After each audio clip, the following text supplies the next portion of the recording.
हम जमीन पर उतार पाए। साथियों, आज भी हमारे देश में मेडिकल एजुकेशन के लिए हमारे बच्चे बाहर जा रहे हैं। वैसा कहा मैंने, वो ज्यादातर मध्यम वर्गीय परिवार के, उनके लाखों करोड़ों रुपए खर्च हो जाते हैं और तब जाकर के हमने पिछले 10 साल में मेडिकल सीटों को करीब करीब 1 लाख कर दिया। आज मैं करीब करीब 25,000 युवा हर साल विदेश में मेडिकल एजुकेशन के लिए जाते हैं और ऐसे ऐसे देश में जाना पड़ रहा है। कभी कभी तो मैं सुनता हूं तो हैरान हो जाता हूं। और इसलिए हमने तय किया है कि अगले 5 साल में मेडिकल लाइन में 75,000 नई सीटें बनाई जाएगी। मेरे प्यारे देशवासियों, विकसित भारत 2047 वो स्वस्थ भारत भी होना चाहिए।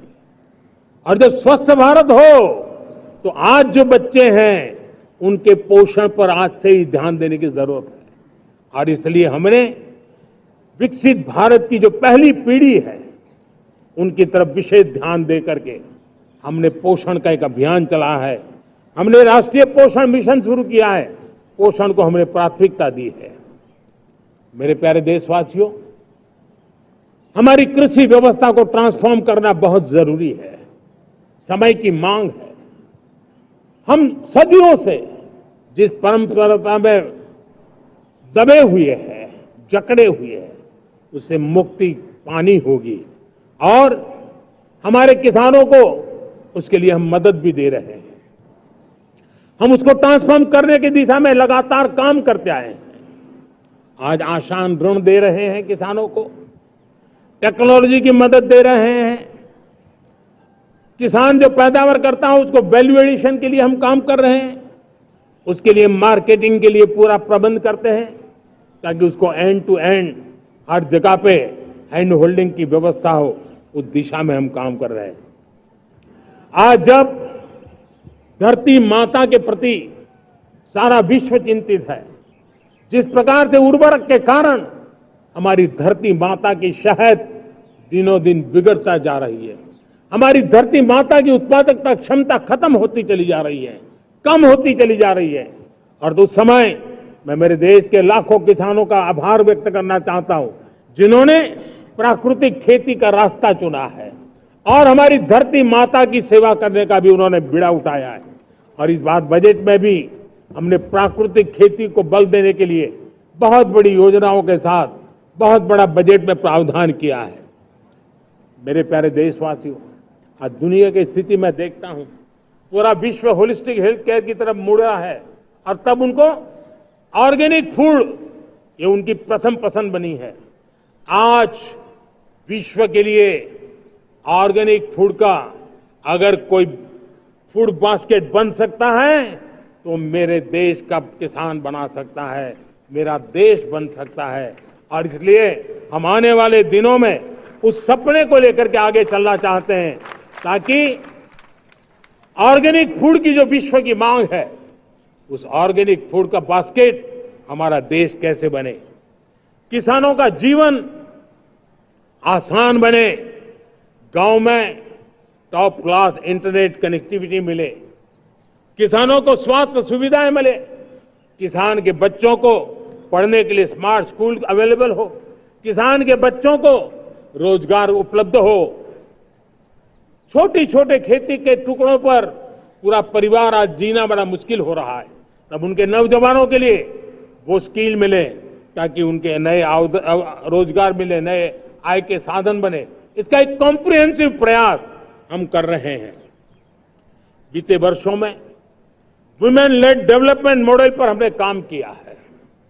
इनोवेशन हो, एम्प्लॉयमेंट हो, एंटरप्रेन्योरशिप हो, हर सेक्टर में महिलाओं के कदम बढ़ते जा रहे हैं।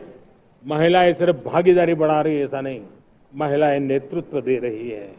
आज अनेक क्षेत्रों में, आज हमारे रक्षा क्षेत्र में देखिए, हमारा एयरफोर्स हो, हमारी आर्मी हो, हमारी नेवी हो, हमारा स्पेस सेक्टर हो, आज हमारी महिलाओं का हम दमखम देख रहे हैं देश के लिए।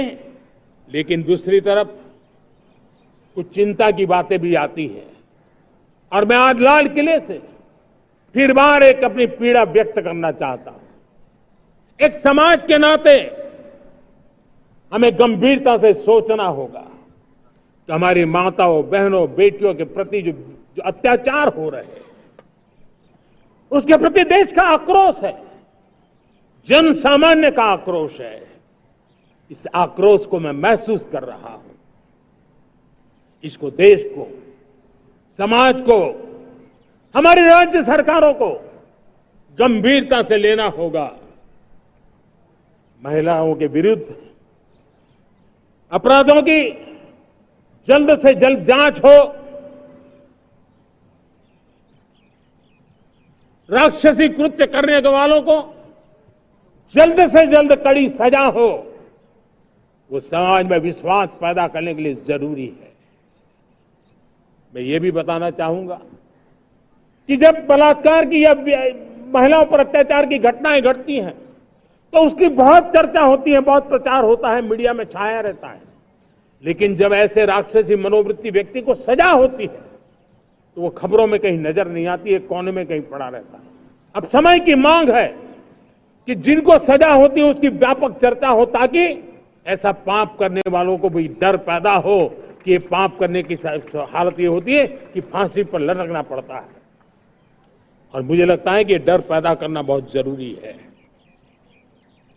मेरे प्यारे देशवासियों, हमारे देश में ऐसी एक आदत बन गई थी स्वभाव से, हम देश को कम आंकना, देश के प्रति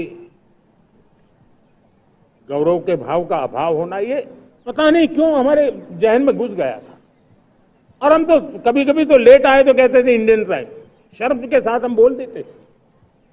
देश को इन चीजों से हमने बाहर लाने में सफलता पाई है।